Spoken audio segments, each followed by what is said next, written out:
You have a photo of yourself as a baby. Someone is holding you. You are smiling or crying, or reaching for something just out of frame. You have looked at that photo 100 times, but you don't remember the moment it captures. Not even a fragment. Why? Your brain was working perfectly that day. Your eyes could see. Your ears could hear.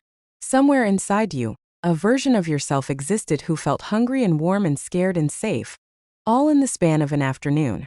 And yet none of it survived. It's not that the memory faded. It's that it was never stored the way you'd expect. And the real answer for why is far stranger than simple forgetting. Scientists have a name for this gap. They call it infantile amnesia. Sigmund Freud noticed it over a century ago, and he assumed it was repression, some early trauma your mind buried on purpose. He was wrong about the mechanism, but he was right that something deliberate is happening inside your skull, something almost architectural. Your brain isn't failing to save your first years. It's actively building the kind of storage system that couldn't hold them in the first place. Think about a library being constructed while people are already trying to check out books. The shelves aren't finished. The catalog system doesn't exist yet. Someone hands you a novel and asks you to file it away for retrieval in 30 years. But there's no filing system to put it in. That's roughly what's happening in your brain during your first 2 or 3 years of life. You are living fully and vividly inside a structure that hasn't finished being built. The part of your brain responsible for this is called the hippocampus. It's a small curved structure tucked deep in your temporal lobe, and its job is converting short-term experience into long-term, retrievable memory. Think of it as the brain's transcription office. Without it, an experience is just a flicker. With it, an experience becomes a story you can tell yourself later. Here's the strange part. The hippocampus isn't absent in infancy. It's active. Babies are learning constantly. They recognize faces. They form habits. They cry when a favorite blanket disappears. So clearly something is being remembered. But the neurons in that structure are still multiplying at an explosive rate during early childhood, and each new neuron that gets added has to wire itself into the existing network. Every new connection can overwrite or scramble the connections that were already there. Researcher Paul Frankland at the Hospital for Sick Children in Toronto studied this directly. His team found that the rate of new neuron growth in the hippocampus is directly tied to how quickly early memories get wiped. When he artificially sped up neuron growth in young mice, memories that should have lasted vanished faster. When he slowed it down, the memories stuck around longer. Your childhood forgetting isn't a bug in the system. It's a side effect of your brain building itself as fast as it possibly can. But here's a question worth sitting with. If babies can learn and remember short-term, why can't any of it last? Psychologist Carolyn Rovi-Collier answered part of this with a deceptively simple experiment. She tied a ribbon from a baby's ankle to a mobile hanging above the crib. Kick your leg and the mobile moves. Babies as young as 3 months old figured this out almost immediately, kicking eagerly to make the mobile dance. Days later, she brought the same babies back. If the mobile looked identical to the one from before, they remembered exactly what to do. Kick and the world responds. But change the mobile's color, or the pattern on the crib bumper around it, and the memory vanished completely. The baby had no idea what to do. This tells you something crucial. Infant memory isn't broken. It's just brutally specific, tied so tightly to context that it can't generalize the way adult memory does. Adult memory is flexible. You can remember your first day of school even in a completely different room. Decades later, with different lighting, different smells, nothing matching. Baby memory doesn't work like that. It needs the scene to stay almost identical or the thread snaps. Imagine trying to unlock your phone using a passcode that changes every time the wallpaper changes. That's the world an infant lives in. Every memory comes wrapped so tightly in its original setting that pulling it out later into a different setting is like trying to use a key that only fits one specific door. A door that gets rebuilt overnight into something new. No wonder nothing from that period survives into adulthood intact. It was never built to travel. And there's a second piece to this puzzle, something even stranger than storage. It's retrieval. Developmental psychologist Patricia Bauer has spent decades studying how young children encode memories of specific events, what researchers call autobiographical memory. Her work shows that toddlers can absolutely remember specific things that happened to them, sometimes for months. A trip to the zoo. A scary dog. A broken toy. But somewhere between the ages of 5 and 7, most of those memories quietly disappear anyway, even the ones that had seemed durable. Why would memories that already survived early childhood suddenly get erased later? Bauer's answer involves language.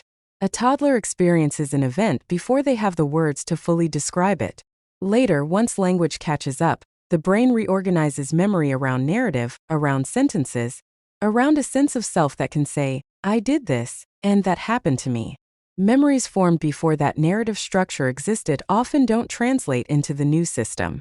It's less like the memory was deleted, and more like it was written in a language your adult brain never learned to read. Picture a child's drawing, stored carefully in a folder for years. When you finally open the folder as an adult, you can see there was something there, colors, shapes, evidence of effort. But you can no longer explain what it depicted, because the meaning lived entirely in a mind that has since changed. That's what infancy stores. Not a blank space. A drawing in a language you've outgrown. This is why your very first memory, whatever it happens to be, almost never arrives before age 3 or 4, and often lands closer to 5 or 6. Ask most adults for their earliest memory, and you'll hear something oddly specific but strangely isolated. A birthday cake. A fall down a set of stairs. A dog barking in a backyard that no longer exists. These survive not because they were more important than everything that came before them, but because they happened to land just after the narrative machinery clicked into place. Everything earlier belonged to the era before the storyteller inside you had learned to write. There's a reason this matters beyond curiosity. What does this quiet, invisible chapter of forgetting cost you? It means your earliest sense of safety, your first understanding of love, your first taste of fear. All of it shaped you without leaving a single retrievable trace. You are the sum of experiences you cannot recall. The way you flinch at raised voices, the way certain smells make you feel calm without knowing why. The reason a particular song stops you cold. Some of that emotional residue traces directly back to years you have no conscious access to at all. Your body remembers what your mind cannot narrate. Researcher Nora Newcomb has spent years mapping exactly this split. She distinguishes between the memory system you use to consciously recall a specific event, and a separate older system responsible for emotional and procedural learning, the kind that lets you walk or flinch, or feel a wave of comfort near a certain kind of voice. That second system comes online far earlier than the first. It doesn't need language. It doesn't need a hippocampus that's finished maturing. It just needs repetition and feeling, and it holds onto both long after the conscious record has gone dark. This is why so many of your instincts feel automatic and unexplainable. You didn't learn to trust or distrust the world through a lesson you can point to. You learned it through thousands of small moments before your hippocampus had finished its construction project. Moments that shaped you permanently and then evaporated from view. Your earliest education happened in a classroom with no surviving record. Taught by people you may not remember, in rooms you'll never place, and yet somehow you still carry the lesson. Consider how strange this actually is when you slow down and look at it directly. Every other era of your life leaves some kind of trail. Your teenage years left photographs, report cards, arguments you can still quote. Your 20s left texts and playlists in the apartment you can still picture the layout of. But your first 1,000 days on Earth, arguably the most transformative stretch of your entire life, left nothing you can consciously retrieve. You learned to recognize your mother's voice, distinguish safety from danger, form your very first attachments to other human beings, and none of it comes with a receipt. You have to trust that it happened purely because of what it left behind and how you move through the world today. There's something almost humbling in that. You spend so much of your adult life trying to hold on to experience, taking photos, writing things down, replaying conversations in your head so they don't slip away. But the years that arguably mattered most, the ones that built the foundation everything else stands on, happened without your permission and without your ability to preserve them. You didn't choose to forget your first steps, your first words, the first time someone comforted you after a fall. Your brain made that choice on your behalf, quietly, methodically, in service of becoming someone capable of remembering anything at all. So the next time you look at that baby photo, and you feel that strange gap, that sense of looking at yourself as a stranger, you're not failing to remember something you should have kept. You're looking at proof that your brain was doing exactly what it needed to do. Growing too fast to file anything away permanently. Building the very shelves it would need for every memory that came after. You don't remember being a baby because your brain was too busy becoming the thing that remembers. And in a strange way, that forgetting is the first gift it ever gave you.